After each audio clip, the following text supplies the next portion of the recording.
सोमनाथ मंदिर, जहाँ आमर पूर्वज मानकर ख्याति कीर्ति दूरदर्शिता को दर्शाई थाए एवं वर्तमानर विज्ञान ठारू पूर्वज मानकर विज्ञान केते जो उन्नत एवं केते जो उच्चकोटीर दर्शाई थाए। एही मंदिर गुजरातर प्रवास क्षेत्र में अवस्थित।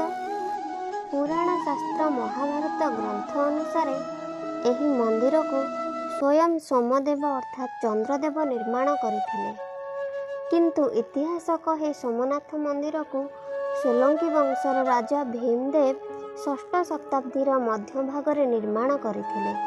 आपण जानिले आश्चर्य एवं चकित हेबे एही मंदिर रे पूजा पाउथिबा ज्योतिर्लिंग बिना कौनसी सहायतारे वायुरे झुलिकी रहुथिला। मोहम्मद गजनी बारंबार भारत आक्रमण एवं 1025 ख्रीष्टाब्द सोमनाथ मंदिर को लुंठन एही मंदिर को ध्वंस विध्वंस कर देथिला। प्रचुर परिमाण रे धन संपत्ति एही मंदिर लूट करथिले मोहम्मद गजनबी। एहा परे अलाउद्दीन खिलजी, औरंगजेब, मुजाफर शाह मध्य परवर्ती समय एही मंदिर को बारंबार लुटिथिले।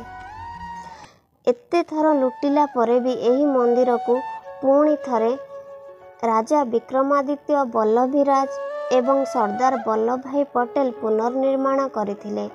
एही मंदिर रे अवस्थित बाणस्तंभ उपरे पृथ्वी आकृतिर एक गोलक पिंड रे तीर चिन्ह समुद्र आड़ को धसाई होई रहिछि एवं एही स्तंभ रे एक संस्कृत श्लोक लेखा होइछि, आ समुद्रात दक्षिण ध्रुव पर्यंत अबाधित ज्योतिर्लिंग, जहार अर्थ सेहिठारु दक्षिण ध्रुव जाए कौनसी बाधा अर्थात समुद्र रे कौनसी भूभाग नाही, केवल समुद्र मार्ग ही अवस्थित।